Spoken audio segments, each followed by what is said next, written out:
नमस्कार। आज हम एक बहुत ही आम लेकिन उतनी ही जरूरी मेडिकल चीज के बारे में बात करने वाले हैं। टाँके।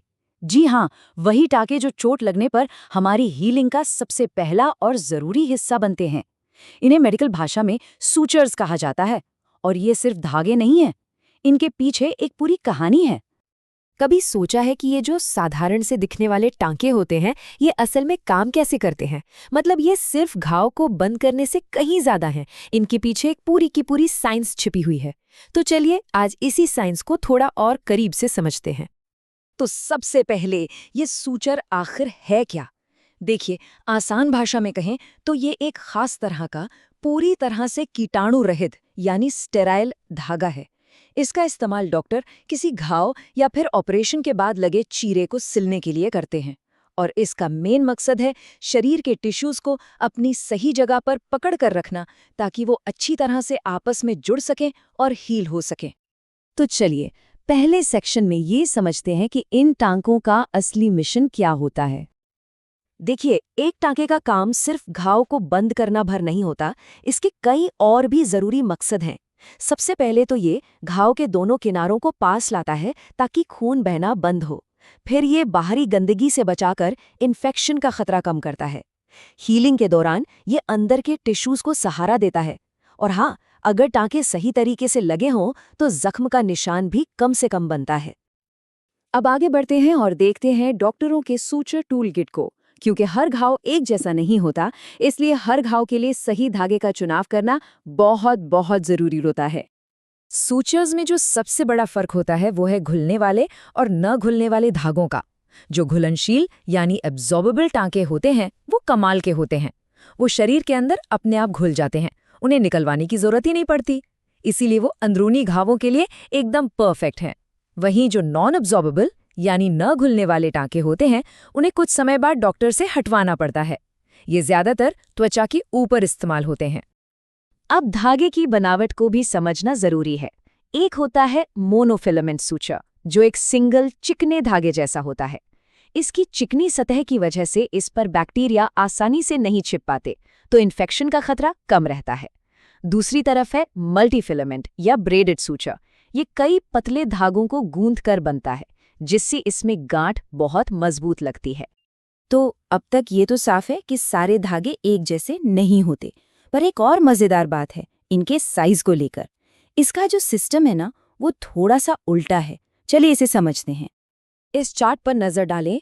जो सबसे मोटे धागे होते हैं उनका साइज होता है 2, 1 या 0। लेकिन जैसे जैसे नंबर के आगे 0 लगते जाते हैं, जैसे 20, 30, धागा असल में और पतला होता जाता है। और 50 या 60 जैसे साइज तो इतने पतले होते हैं, लगभग हमारे बाल जितने। तो इसका एक बहुत ही सिंपल सा नियम है याद रखने के लिए। जितने ज्यादा जीरोस, सूचर उतना ही पतला। बिल्कुल सीधा हिसाब। मतलब एक 60 साइज का धागा 30 वाले से कहीं कहीं ज्यादा बारीक होगा। ठीक है, अब जब हम सूचर्स के टाइप और साइज समझ गए हैं, तो अब ये देखते हैं कि डॉक्टर घाव के हिसाब से सही सूचर चुनते कैसे हैं। हर सूचर का अपना एक खास काम होता है। जैसे विक्रिल, जो एक घुलने वाला सूचर है, उसे अक्सर मांसपेशियों या अंदरूनी टिश्यूज के लिए इस्तेमाल किया जाता है। जबकि नायलॉन या प्रोलीन त्वचा के टांकों के लिए बहुत आम है। और ये जानकर शायद थोड़ी हैरानी हो कि हड्डियों को जोड़ने के लिए कभी-कभी तो स्टील के तार का भी इस्तेमाल होता है। टांके लगने के बाद का सफर भी उतना ही जरूरी है। तो अब बात करते हैं हीलिंग प्रोसेस की, देखभाल की और टांके हटाने के सही समय की। टांके लगने के बाद सही देखभाल बहुत मायने रखती है। सबसे जरूरी है कि उस जगह को साफ और सूखा रखा जाए। टांकों को खींचना या खरोचना तो बिल्कुल नहीं है। अगर घाव में बहुत ज्यादा लाली, सूजन दिखें या कोई डिस्चार्ज हो तो बिना देर किए डॉक्टर से संपर्क करना चाहिए।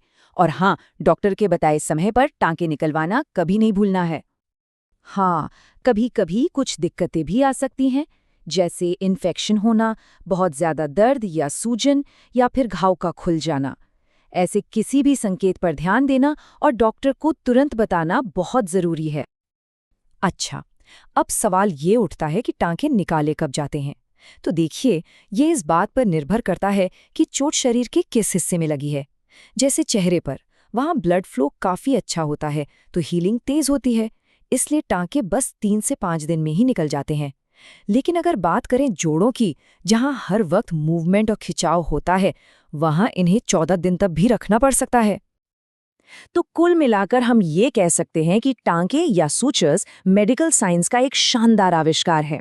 ये मजबूती, बायोलॉजी और लचीलेपन का एक ऐसा बेहतरीन संगम है जो हमारे शरीर को खुद को ठीक करने की प्रक्रिया में जबरदस्त मदद करता है। पुराने जमाने के धागों से लेकर आज के आधुनिक खुद ब खुद घुल जाने वाले पॉलिमर्स तक सूचर्स ने वाकई एक लंबा सफर तय किया है। अब सोचने वाली बात यह है कि भविष्य में हमारे घावों को भरने के लिए कौन सी नई और बेहतरीन तकनीक हमारा इंतजार कर रही है।